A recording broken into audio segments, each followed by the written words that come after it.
Good morning, Emily. Can you be nice to yourself as you do this little presentation that you made? You tried once before and you cursed yourself and you weren't very nice. And then you choked on a hair that was in your coffee. It was rather disgusting. So we're going to try this again.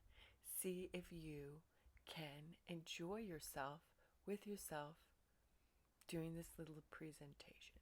You started yesterday morning thinking that you were going to do a little presentation, and then you stopped yourself because you thought it was fucking ridiculous. You didn't think it was the right choice. By the end of the day, you were back on working on it, so it must be something you want to do. Yeah, it must be something I want to do. I don't know.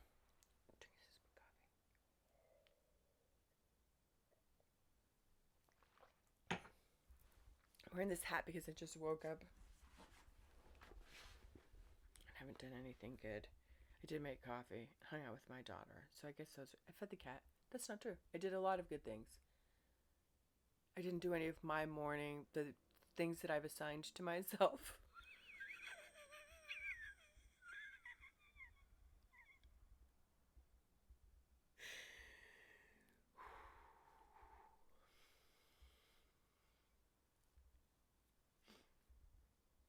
I brushed my teeth. I took care of the cat. I hung out with my daughter. I drank some coffee. I found that I hung out with my kid. And I enjoyed that. Okay. Here's my This is what I did last night. That's kind of the way it goes. That's kind of appropriate. I'm off kilter. You are off kilter, Emily. That's my little script for this presentation. I copied over the line. May have modified it a little bit. Sorry. Jumbled up feelings where I can't enjoy because stuff is left undone, unsettled. Fuck. I have so much trouble with uncertainty. That's what I had written in some thing yesterday. But I also was stressing about what to do with the business. That became abundantly apparent to me again during coaching. Okay, and then I'm moving to the big book. So the big book of Alcoholics Anonymous, page 18. I have a paragraph that I'm going to read.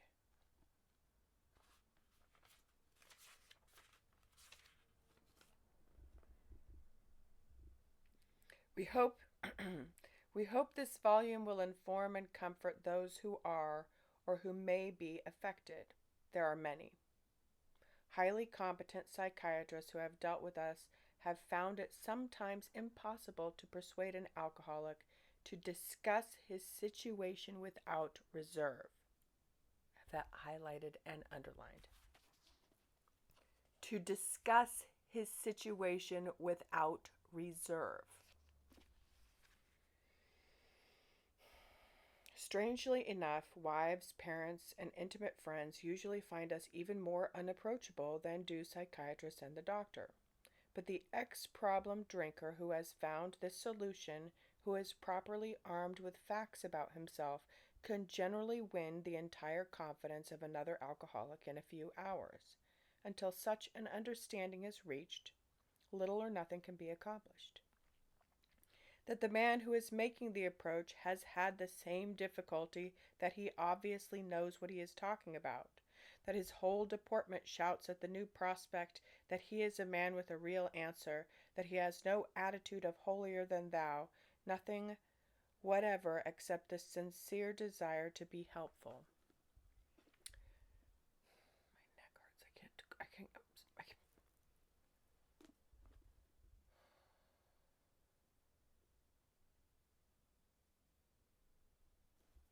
That's what my notes say.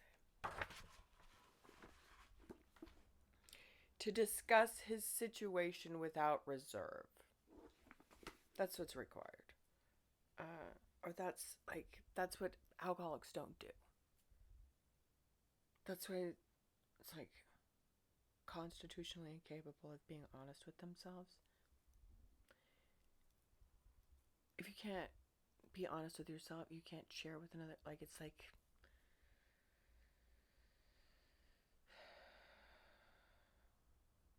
so my note says to read the paragraph and then to discuss without reserve and how I haven't been able to figure this part, who, when, how, or maybe I haven't tried hard enough. Oh, calling, for example, calling the women from the Alano Club meeting. So I don't know. I don't know. I don't know the answer to this. I don't know how to discuss my situation without reserve. And I don't know with whom I could do that.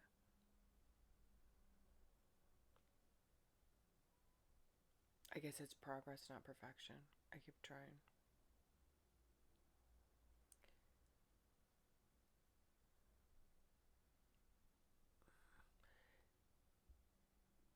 It isn't that I haven't tried. Some of it is that the business stuff people can't understand. I don't know who can help me.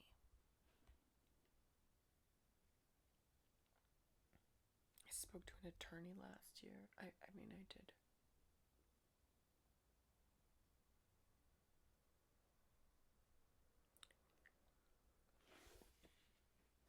Let's keep moving on. My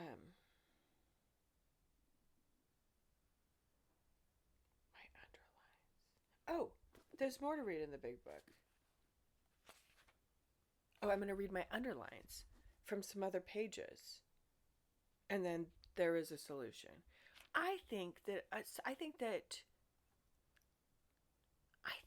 meetings I used to go to 20 plus years ago used to read there is a solution in the meetings. I don't know. Maybe the group conscience people read different things at different meetings. I don't really know. Okay, let's keep going. Page 20. We have recovered from a hopeless condition of mind and body. I like that one. That's helpful. Page 22 to 23. I think that's 23 questions. Okay. Page 22.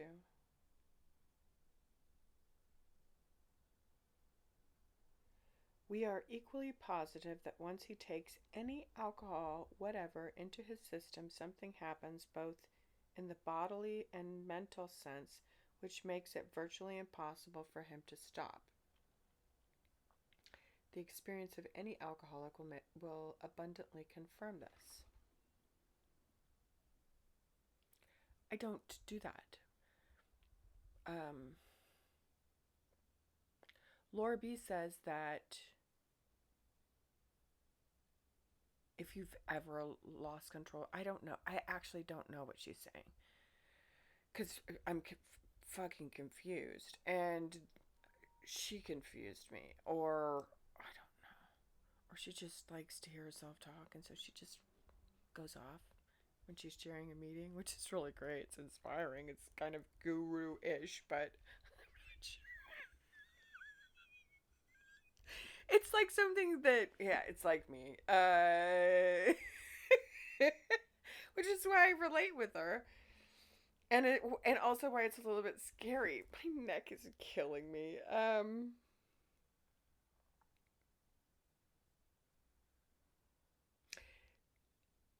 I can't, like, without reserve. So when everybody was doing the whole 30 craze, whenever that was, I remember thinking and saying, why would anyone stop drinking for 30 days? Like, without some kind of tools to numb myself out, I can't deal with this life. It's like, so if I don't want to live my whole life numbed out, the life has to, like we're caught in a holding pattern here that is fucking shitty. I am not enjoying it.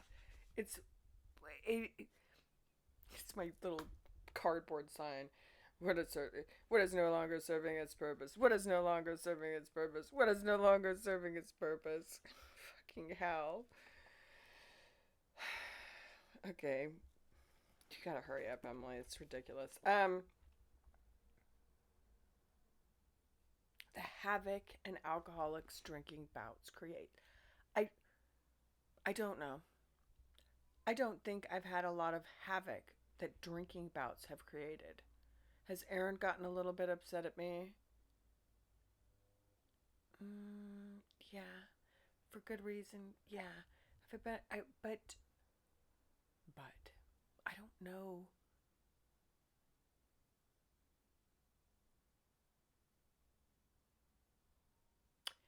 I don't know.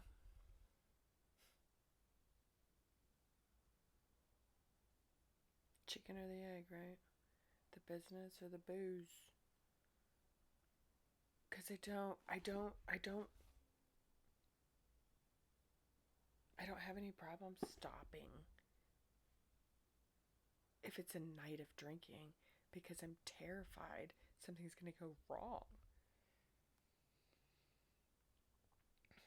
Once this malady really has hold, they are a baffled lot. That's all. I am definitely baffled, and I'm also the bewildered one. So we know that. So fucking keep going, Emily. You've got to get this done.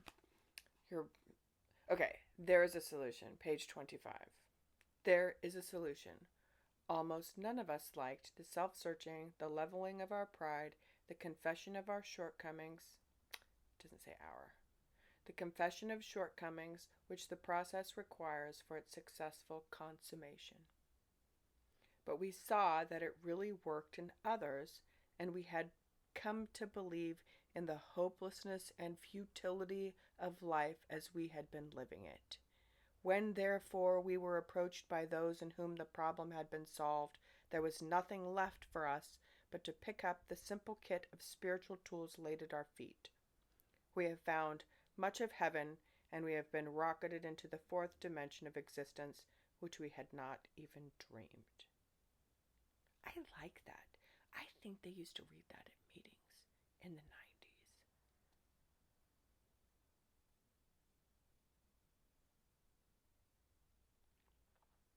But we saw that it really worked in others, and we had come to believe in the hopelessness and futility of life as we had been living it. No shit. Oh, yeah. We had two alternatives. One was to go on to the bitter end, blotting out the consciousness of our intolerable situation as best we could. And the other was to accept spiritual help. That's right. So, that's hard for me to take. But I have this book. This book. I think that there is spirituality in this book. I love this book. The last sentence on page 39 says,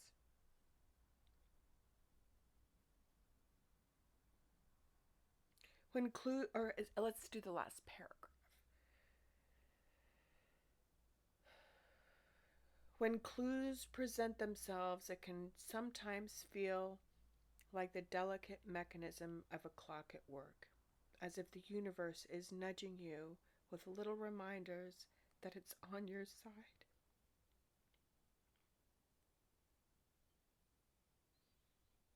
And wants to provide everything you need to complete your mission.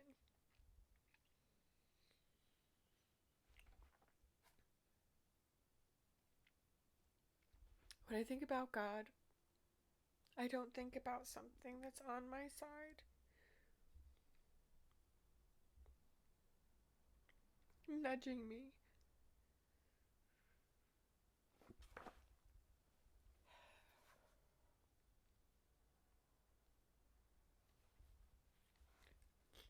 I like this Rick Rubin book.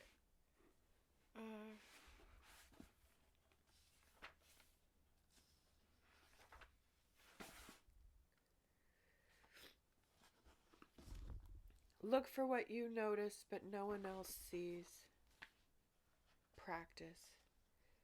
In the wild, animals must narrow their field of vision to survive. A tight focus presents distraction from critical needs: food, shelter, predators, procreation. For the artist, this reflective action can be a hindrance. Widening one's scope allows for more movements of interest to be noticed and collected, building a treasury of materials to draw from later. A practice is the embodiment of an approach to a concept. This can support us in bringing about a desired state of mind. When we repeat the exercise of opening our senses to what is, we move closer to living in a continually open state. We build a habit, one where expanded awareness is our default way of being in the world. To deepen this practice is to embark on a more profound relationship with the source.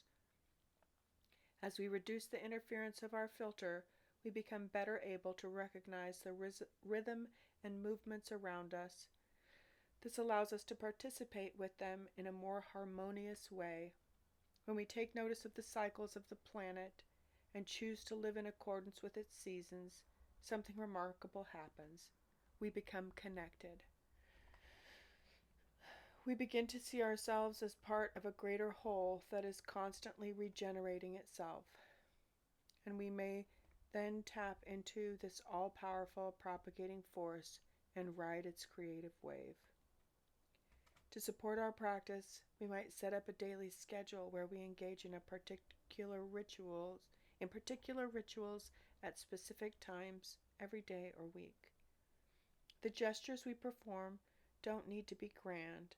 Small rituals can make a big difference. We can decide to take 3 slow breaths upon awakening each morning.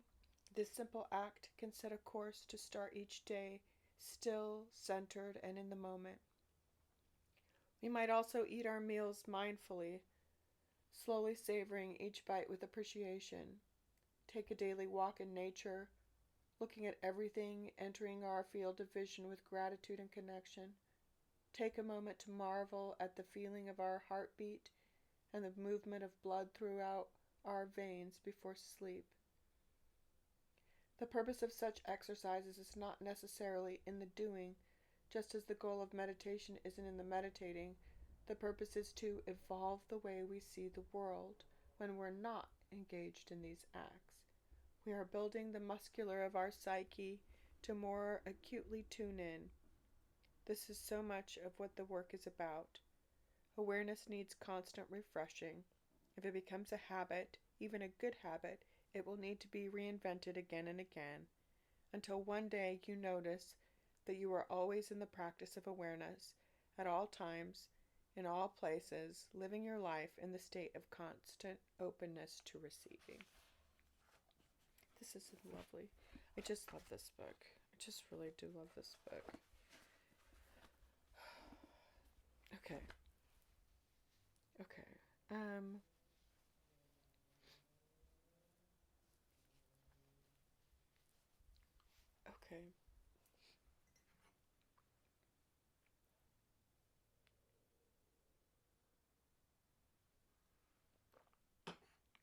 You're almost done.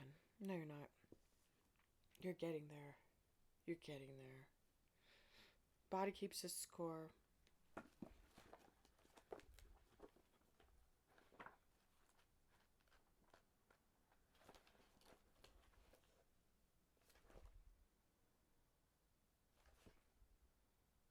This isn't right.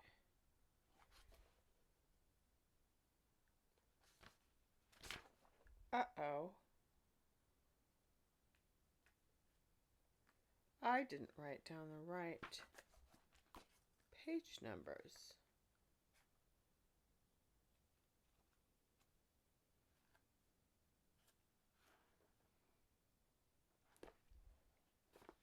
Oh, I'm in the wrong book. Silly.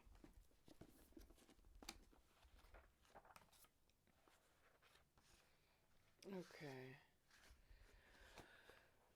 Body keeps the score. Chapter 13, Healing from Trauma, Owning the Self. I went through this last night and I have made progress. Because then I start at page 206, which is the right page that I had written down. I have to pick up the right book in order for it to work.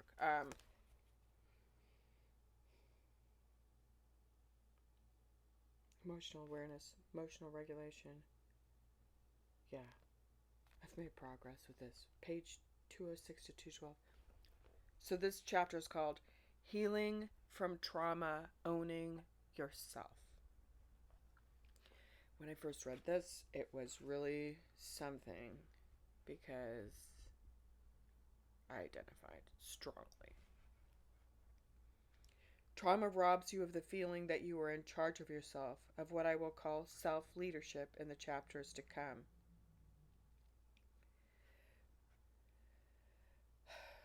Finding a way to become calm and focused, learning to maintain that calm in response to images, thoughts, sounds, and physical sensations that remind you of the past. Finding a way to be fully alive in the present and engaged with the people around you, not having to keep secrets from yourself, including secrets about the ways that you have managed to survive. The emotional brain manifests itself in physical reactions, gut-wrenching sensations, heart pounding, breathing become fast and shallow, feelings of heartbreak, speaking with uptight and reedy voice, and the characteristic body movements that signal collapse, rigidity, rage, or defensiveness.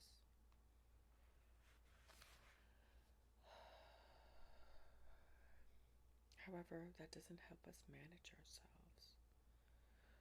Only way we can change the way we feel is by becoming aware of your inner experience and learning to befriend. I can't even say it. The only way we can change the way we feel is by becoming aware of our inner experience and learning to befriend what is going on inside ourselves. Yeah, exactly. Mic drop, phone drop, everything can fall over. I don't know how to do that. We're working on it. I have made progress with these. The more you stay focused on your breathing. No mind without mindfulness. Notice that and what happens next. Body awareness puts us in touch with our inner world, the landscape of our organism. Simply noticing our annoyance, nervousness, or anxiety immediately helps us shift our perspective and opens up new options other than our automatic habitual reaction. Mindfulness puts us in touch with the transitory nature of our feelings and perceptions. When we pay focused attention to our bodily sensations, we can recognize the ebb and flow of our emotions and with that increase our control over them. Traumatized people are often afraid of feeling.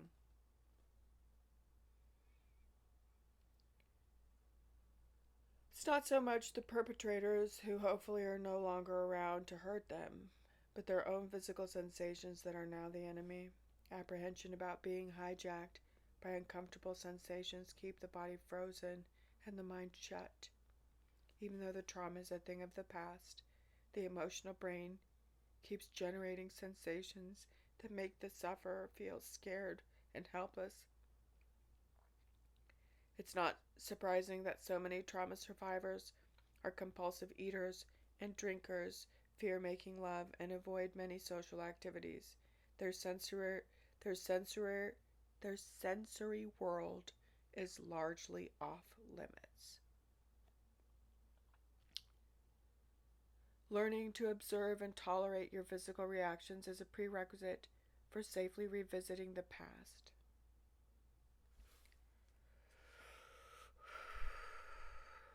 And then that's where it's like, and then relationships is what comes next. This is the next part. Safety and terror are incompatible. In order to recover, mind, body, and brain need to be convinced that it is safe to let go. Traumatized people recover in the context of relationships with families, loved ones, AA meetings, veterans organizations, religious communities, or professional therapists. The role of those relationships is to provide physical and emotional safety, including safety from feeling shamed, admonished, judged, and to bolster the courage to tolerate, face, and process the realities of what has happened. That's probably enough of that for right now.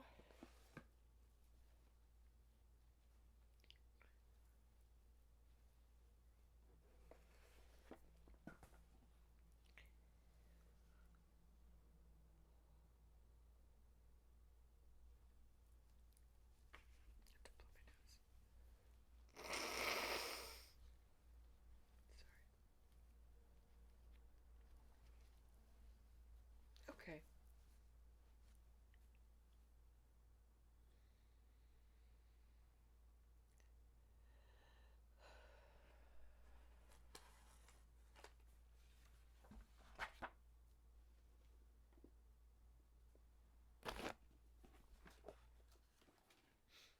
The moral injury.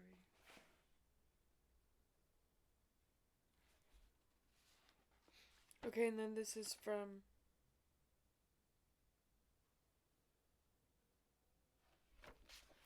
the Take Back Your Life. Recovering from. This is on page 388. Moral injury. Moral injury is the result of what you did to others or what you witnessed. In both cases, because you were entrapped in the cult/relationship, there was nothing you could do to protect the victims or yourself. Although you may feel responsible for your actions, so much of our behavior is fueled by trauma response when in high control situation that it can be difficult to ascribe any normal view of personal responsibility under such circumstances. For many, what they experience is a disconnect between their normal and moral behavior and how they responded under an extreme set of circumstances threatening their survival and physical or emotional safety. Thus, afterwards, you may tend to experience a great deal of shame and self-blame about your actions or your behavior. You see yourself as different from others, as a bad person, as damaged and tainted. The way this is different from guilt and anger seen in those with PTSD is that with PTSD, those feelings are less global and do not fracture identity in the same way as with moral injury. The psychologist Shelley Rosen often states, experiencing pain from moral injury you endured is a good thing because it indicates that you are a moral person and are rejecting the immortality of the cult leader/abuser. It is also important to teach about Lalich's concept of bounded choice to those suffering with moral injury so that they have a self-compassionate context for processing the trauma that they too experienced. Trauma responses are normal responses to abnormal situations. As difficult as it can be to cope with trauma, it is important to remember that trauma is a normal response to abnormal circumstances. Trauma responses are your brain and psyche protecting you from further harm. There is a reason and logic to how we respond, and that has nothing to do with our strength, weakness, or moral character. Once that is understood, usually through psychoeducation by a cult and or trauma-informed therapists and or by self-education and discovery, then you will recognize and identify the triggers and have tools for managing them. These triggers do not have to dominate your life. What helps? Create ways of managing the triggers and empower yourself through psychoeducation. Develop states of relaxation to counter the highly aroused state and focus on doing this frequently and consistently, not just when in crisis. Learn how to create internal safety with self-compassion and education about trauma and ways to help Regulate yourself and understand your experiences. Consider things that give you a personal sense of well-being and relaxation in your mind and in your body. Most important is what works for you, not someone else. Lastly, when possible, increase space for healthy, safe relationships in your life and evaluate the limits you set to protect yourself from further abuse. Corrective and healthy emotional experiences can go a long way in helping us to be able to feel safe in the world again. Okay, we did that. That was good. We did it. We almost made it. This is taking a very long time. This is taking longer. This is taking longer than I thought it was going to take. Where is my... Take back your life. Oh, fuck, Emily. You don't know. You have too many books. There was a page in here. Oh, it was the page from this book. I guess I don't need to read that. It was really lovely story, and these are the lovely... Oh, here it is right in front of me. I think I'm exhausted.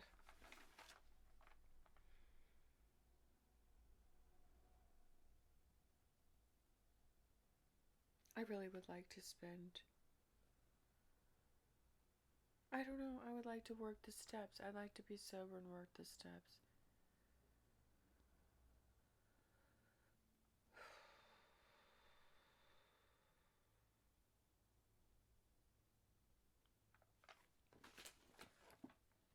Gosh, my neck hurts.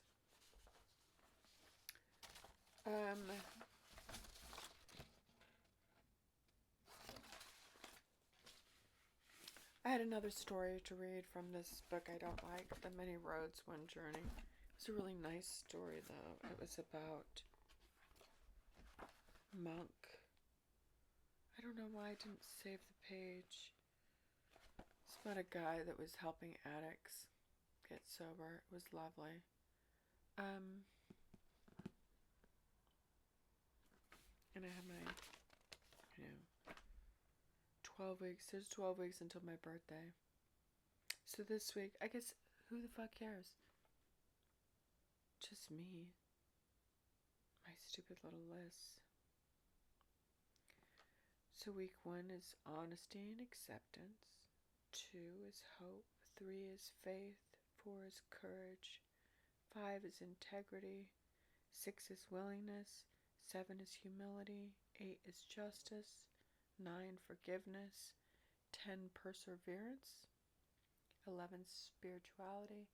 And 12 is service.